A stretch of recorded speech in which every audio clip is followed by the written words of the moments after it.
Mauvaise nouvelle. Chantal Biya vient de... Écoute ça. Bao. La santé de Paul Biya pose problème. Le déluge des réunions à la présidence de la République pour battre campagne avec 2 grandes photos indique clairement que le président n'est pas en bonne santé. C'est le moins qu'on puisse dire. Parce qu'un centenaire peut battre campagne. Et j'ai vécu avec un centenaire. Le président de la République, comme l'ont dit le commissaire Ebene, Adja Awa et Issa Chiruma Bakari, affirmant que le président n'est plus en bon état pour diriger notre pays. Je tiens à rappeler que c'est des situations qui ont été constatées dans d'autres pays africains.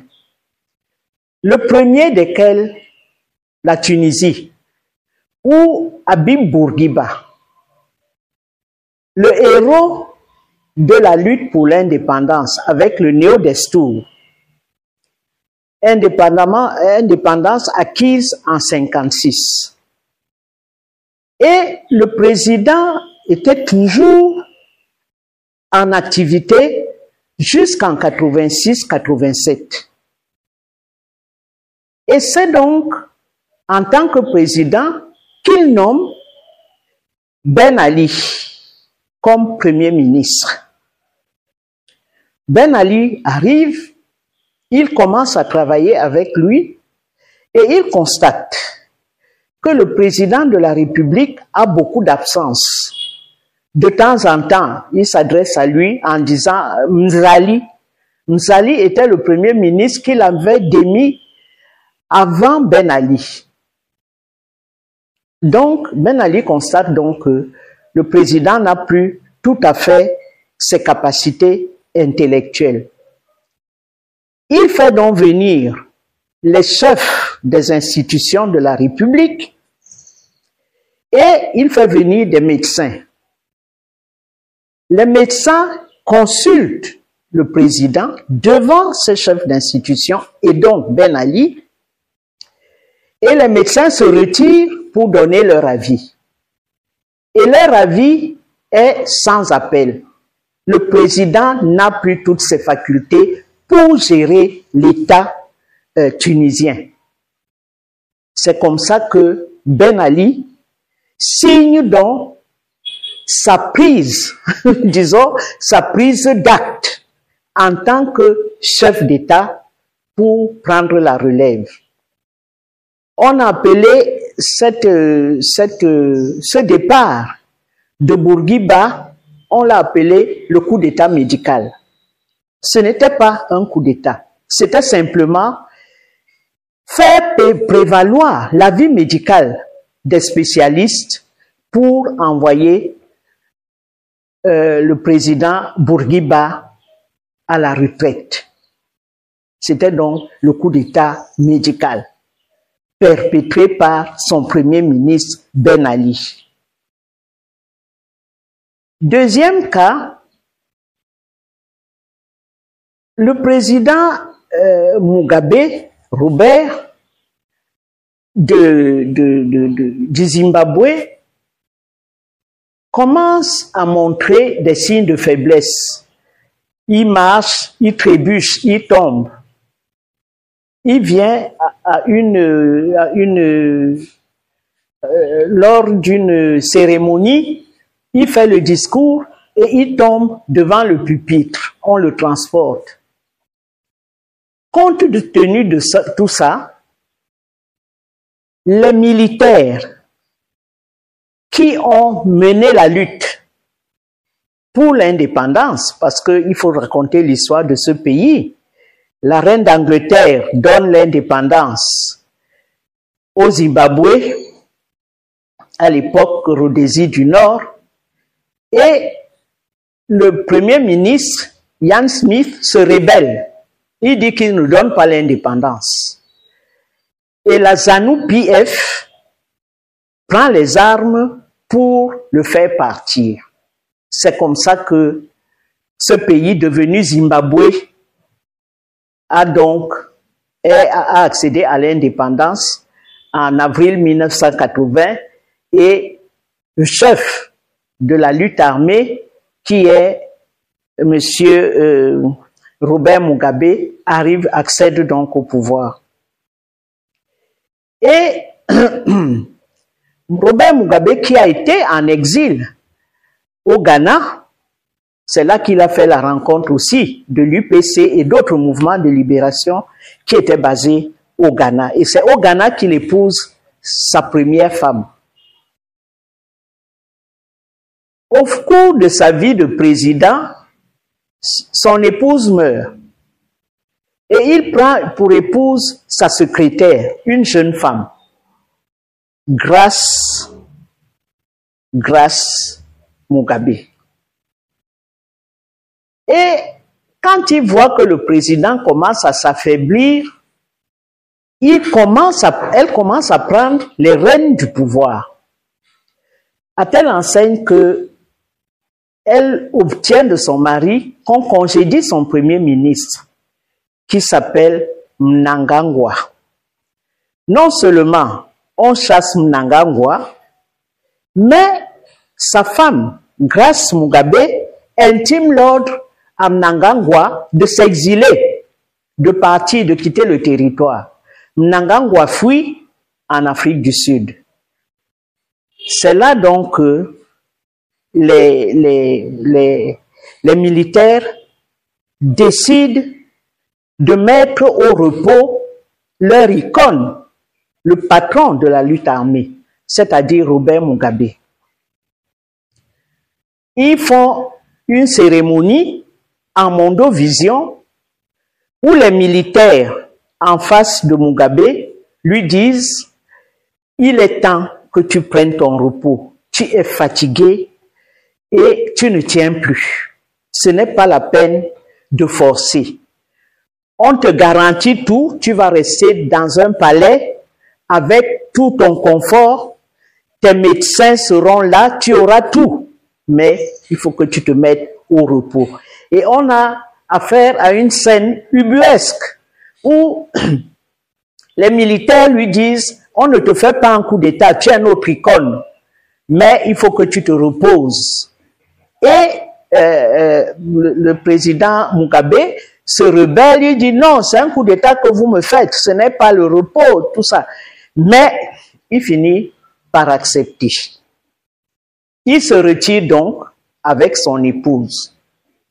À un moment, son épouse a des velléités de reprendre le pouvoir.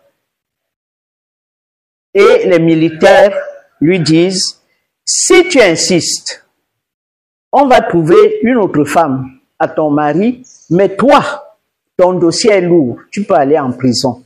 C'est comme ça que Grace Mugabe se calme. On apprendra plus tard par nos réseaux à la ZANU-PF qui indique que c'est Mugabe lui-même qui a demandé à ses militaires, à sa hiérarchie militaire, il faut prendre le pouvoir parce que la femme qui est à côté de moi, elle commence à prendre des libertés que je ne comprends plus. Elle n'a pas le droit de prendre ces libertés-là et il faut faire quelque chose. C'est ce que les militaires ont fait. Le président Mugabe s'est retiré et il a eu une fin de vie paisible avec tous les honneurs qu'il fallait pour l'enterrer. Entre parenthèses, Habib Bourguiba aussi est mort, mais lui en 2000, en l'an 2000, en avril 2000, et il a été enterré dans son village. Voilà ces deux cas. Le troisième cas, c'est le FLN algérien, où Bouteflika est affaibli. Il a fait un AVC, il est paralysé et il est sur une chaise roulante. Mais le FLN insiste, oui, on a connu Bourguiba, le fringant ministre des Affaires étrangères, au début des années 60, etc., un autre héros de la guerre, de la lutte armée, mais quand même, à un moment donné, il est tellement affaibli que son frère commence à prendre lui aussi des décisions. C'est là que le FLN s'insurge et demande que le président Bourguiba soit écarté. C'est comme ça que le président Bourguiba a été écarté. Ce n'était pas non plus un coup d'État, c'était tous des combattants du FLN qui sont encore au pouvoir, qui ont décidé que un grand pays comme l'Algérie ne pouvait pas être géré par quelqu'un qui n'a plus du tout ses forces en place. C'est comme ça qu'il a été remplacé aussi. C'est pour dire quoi? On a déjà connu des situations où les chefs d'État sont tellement affaiblis qu'on est obligé de prendre une décision éminemment politique. Il y va de la respectabilité du pouvoir du pays et la respectabilité de notre pays, un grand pays, commande que le président se retire. Et on voit tout ce balai des gens qui viennent, qui partent, sous la houlette de qui? D'un secrétaire général dont on ne sait même plus s'il prend ses décisions à partir de la volonté du chef de l'État ou de son propre chef. On ne sait plus. Tout ce qu'on nous a dit, ceux qui sont là-bas à côté, indique qu'il est fortement affaibli. Et le commissaire Ebene a dit que c'est la première dame et le ministre, le secrétaire général et quelques autres qui prennent des décisions en lieu et place du chef de l'État. Qui sommes-nous pour aller démentir alors qu'on sait que personne ne peut approcher le Paul Biya? Paul Biya même n'approche personne. Voilà la raison pour laquelle je tenais à dire qu'il y a déjà eu des situations sur notre continent bien-aimé. Il y a eu des situations comme ça où le chef de l'État n'était plus en capacité de mener, de diriger un État et on a dû le mettre de côté. C'est pour ça que je voulais rappeler ces trois exemples de la Tunisie, du Zimbabwe et de l'Algérie. D'aller à une élection présidentielle avec un candidat fictif, un candidat invisible. Je l'ai dit ici hier, j'ai reçu pas mal d'injures et pas mal de salutations, mais je vous pose encore la question.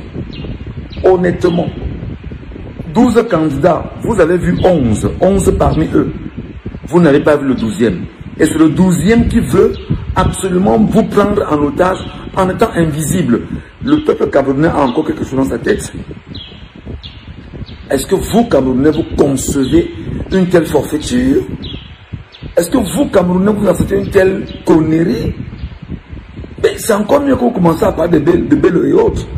Où est le 12e candidat Paul Barthélémy Biyabi Mvondo?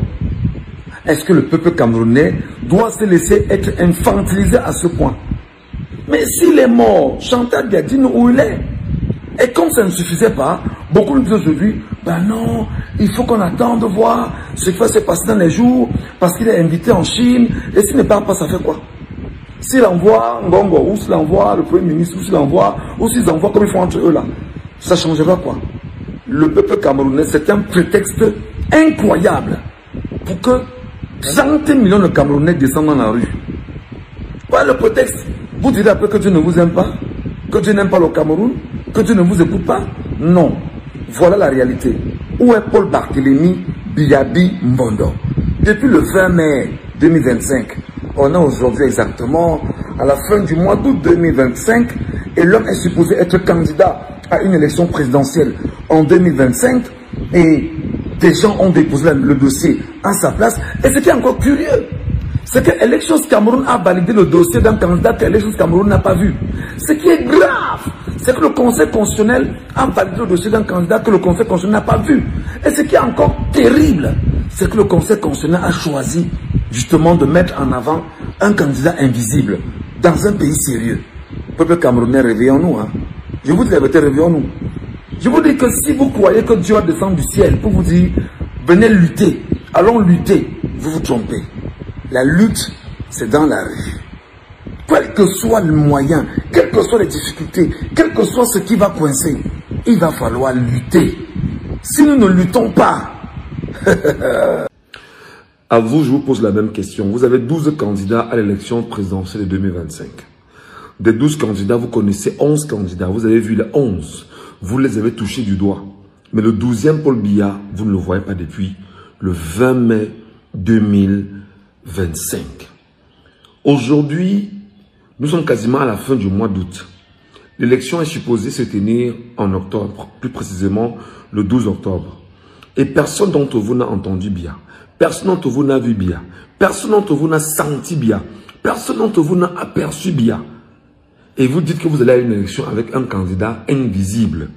Ça, c'est la grande première dans le monde entier. Je suis sûr que le Cameroun devient une curiosité planétaire aujourd'hui où on va à une élection avec un candidat invisible. Un candidat invisible. Expliquez-moi ça, mes frères. Jusqu'à présent, je ne comprends pas. Et ce qui est curieux, c'est que les gens sont dans la dynamique de l'élection. Les gens font la promotion de l'élection. Les gens font parler de leur parti politique avec un candidat invisible. Mais qui se montre, qui se présente aux Camerounais. C'est le rendez-vous entre un homme et son peuple. Où en sommes-nous aujourd'hui? Et vous nous dites que Biya est là. Je vous dis qu'il n'est plus là, les gars. Je vous dis qu'il n'est plus là. À 93 ans, c'est mort. Alors mes chocolats diamantaires et dorés d'amour de la chaîne Rap Chocolat Fleur TV, vous avez donc écouté les révélations de... Vraiment c'était grave parce que nous avons donc suivi la vraie version. En tout cas, restez scotchés toujours parce que ce qui arrive là, ça sera très très sale. Alors, cette église médiatique est bien structurée. Nous faisons dans la politique, nous faisons dans la musique, nous faisons dans le sale. Alors, celui-là qui n'est pas content, il n'a qu'à quitter ici.